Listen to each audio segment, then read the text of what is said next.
Bonjour. Écoutez, je suis très heureux de vous voir aujourd'hui. On a décidé avec l'équipe de Search Conseil de relancer la chaîne de SF sur YouTube et de vous proposer chaque semaine une vidéo en 5 minutes pour vous expliquer comment résoudre un besoin, un problème particulier à l'aide d'un outil SEO que vous avez sans doute l'habitude d'utiliser assez régulièrement. Et donc on va faire comme ça le tour de l'ensemble des outils et à travers une problématique, on va vous présenter directement de manière très concrète comment on fait pour pouvoir répondre à ce besoin. Je serai accompagné pour faire ces vidéos aussi de Julie Vidalin, qui est notre référente SEO sur l'agence de Nantes. Et elle aussi, chaque semaine, participera à la publication d'une de ces vidéos-là, justement voilà, pour vous faire découvrir ces outils et comment on peut les utiliser vis-à-vis d'un besoin bien spécifique. Donc on va tout de suite regarder mon écran et je vais vous présenter l'outil Screaming Frog est particulièrement une des problématiques qui est par exemple de récupérer des People Also Ask, des PA sur Google pour potentiellement se faire un brief de contenu en vue de pouvoir remonter sur des requêtes que vous souhaitez cibler. Donc voilà, on est parti sur mon écran. Alors voilà, on est sur mon écran, sur la fenêtre de Google, et donc je vais par exemple taper une requête bien connue des assureurs, assurance auto. Voilà, donc l'objectif est de me dire, bah tiens, quelles sont les questions autour de cette expansion-là, et comment je pourrais faire pour trouver des sujets, en tout cas des thématiques autour de cette question.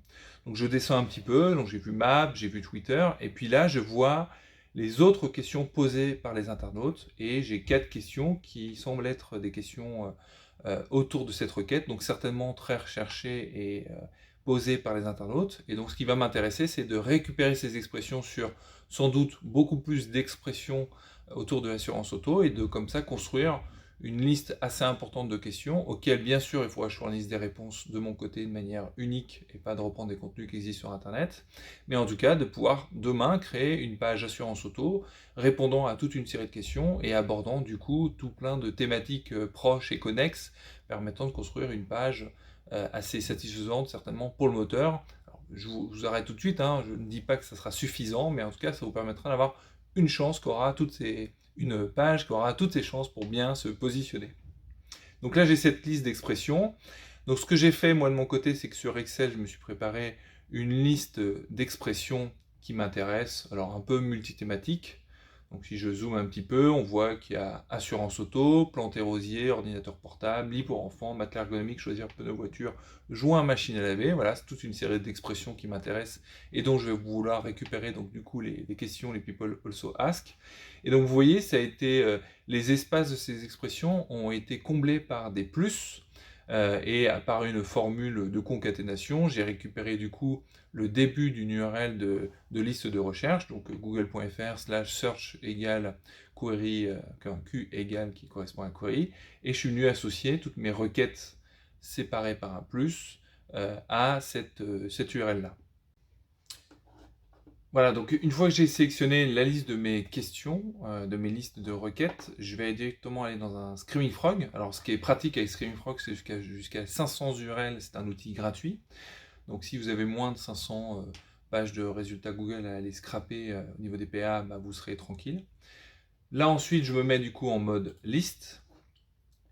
Je vais d'abord, dans un premier temps, configurer ce que je veux extraire du code HTML. Donc là, à cet endroit-là, je vais aller dans configuration personnalisée, extraction.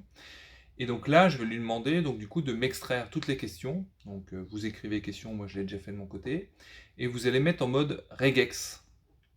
Auparavant, ça existait en mode XPath, mais comme Google essaie toujours un peu de complexifier son code, j'ai pas réussi à trouver une méthode. Alors dites-le moi en commentaire si vous en avez une, mais aujourd'hui je n'ai pas trouvé une méthode qui permettait de bien extraire les PA. Alors, petit aparté, il existe aussi d'autres outils qui existent, mais là, je voulais le faire spécifiquement sur Screaming pour justement vous le montrer. Et donc là, on se met sur regex. Donc regex, c'est que je vais aller chercher un code dans la page avec une expression régulière qui va me permettre de peut-être éviter d'avoir un peu de bruit et de lui demander d'aller chercher spécifiquement un élément. Et donc, qu'est-ce que je vais aller chercher? Ben là, je retourne dans ma page. Hop, ce n'est pas celle-là. Je vais retourner dans ma page de assurance auto. Et donc, je vais aller chercher l'élément qui va me permettre de récupérer ces questions. Et vous allez voir, j'ai choisi une méthode un peu tricky parce que justement je ne vais pas regarder l'élément HTML précisément, mais je vais regarder dans la page de code source, il y a un autre endroit où apparaissent les questions, et ça s'appelle data-q, donc je vais le rechercher, il se retrouve là. Alors oui, j'ai oublié de vous dire une chose, c'est que pour que ça soit plus lisible, je vais faire un renvoi automatique des lignes, et donc je vais chercher data, tac, et là je vois data apparaît ici. Alors il apparaît 5 fois, malgré tout il y a 4 questions, il y a un data-q qui présente quelque chose qui permet de mettre en avant justement le titre qui est autre question posée. Nous ce qui nous intéresse c'est d'aller chercher tout ce qui commence par du coup data, et qui va finir par, je pourrais aller jusqu'à JS Shadow. Donc je copie-colle cet élément-là, CTRL C. Ensuite, je le mets à cet endroit-là précisément. Donc vous voyez, j'ai bien JSS Shadow, ma question qui m'intéresse, et DataQ qui est le démarrage. Mais comme je veux lui faire prendre en compte toutes les questions qu'il va découvrir, je vais remplacer cet espace-là par une variable qui se traduit par un point étoile, point d'interrogation, et je referme la parenthèse. Qu'est-ce que ça veut dire? Ça veut dire que partout où tu découvres, toi, Screaming Frog, un data-q égale quelque chose, entre guillemets, et après JS Shadow, il va aller me récupérer toutes les questions qui vont être posées. Donc là, je valide ma commande. Je charge manuellement les fameuses URL que j'ai préparées sur Excel. Je les charge, je les mets ici. J'évite d'avoir une ligne sautée à la fin et je fais suivant. Donc j'ai mis mon expression régulière, j'ai chargé mes URL. Il y a une dernière chose qui doit être faite, sinon ça ne fonctionne pas, c'est de changer le user agent. En effet, si par défaut vous laissez la customisation, le user agent par défaut de l'outil, c'est Screaming Frog. Google doit certainement avoir des systèmes de blocage de tous les crawls qui sont faits à partir d'un user agent Screaming Frog. Donc vous devez passer en user agent, on va dire naturel, qui serait par exemple l'utilisation d'un Chrome ou voilà, d'un Chrome mobile si vous avez envie d'avoir une version de résultat mobile. Peut-être que les questions diffèrent un petit peu. En tout cas, la version Chrome, ça fonctionne. Vous validez du coup cette expression. Et donc vous lancez par commencer. Donc là, je me suis directement positionné sur extraction personnalisée dans ce fameux menu. Voilà. Et donc, qu'est-ce que j'ai? J'ai l'ensemble des URL que j'ai rentré au départ, un statut code qui me dit OK, et la liste des questions. La première question pour la première requête, c'est quel joint pour machine à laver. La deuxième, c'est comment réparer le joint. Troisième, comment enlever le noir du joint. Et quatrième, pourquoi joint machine à laver déchiré. Ok, très bien, donc j'ai toute une série de questions. Ensuite, vous pouvez faire un export de ce type-là ou directement sélectionner et venir le copier-coller dans votre feuille. Et donc, vous avez, avec la requête donnée, et qui pourrait être potentiellement même la liste des thématiques, l'ensemble de mes 4 questions qui apparaissent pour chacune des thématiques, et ensuite derrière pouvoir préparer voilà, un brief par thématique avec l'ensemble des questions que vous voudriez que votre rédacteur puisse aborder.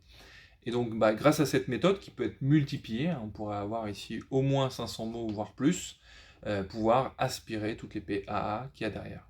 Alors les recommandations que je peux vous donner, c'est que malgré tout, lorsque vous allez faire ça depuis votre PC en local, si vous interrogez trop fort, trop souvent Google, vous risquez de vous retrouver avec une page demandant à chaque fois un CAPTCHA. Donc il est peut-être important de préciser quand même, lorsque vous configurez, d'avoir une vitesse de crawl assez légère. Donc moi j'étais à 5 URL secondes, ce qui est peut-être un peu fort, mais j'arrivais que 7 à interroger. Je vous conseille de passer à 1, et pourquoi pas de le laisser tourner. 1 toutes les secondes, ça peut être à peu près naturel. À vous de faire les tests pour voir quelle est un peu votre limite de tolérance. Et voilà, et puis donc si vous êtes dans une solution, une licence, vous avez une licence payante de Screaming, ça se passera beaucoup mieux, vous pourrez en faire beaucoup plus. Mais déjà, lorsque vous allez en récupérer 500, je pense que vous aurez déjà de quoi faire pour pouvoir briefer vos équipes, ou vous-même vous briefez vous-même pour pouvoir rédiger un contenu. Voilà, écoutez, c'était la première vidéo sur l'utilisation de Screaming pour extraire les PA, et je vous dis à bientôt pour d'autres vidéos.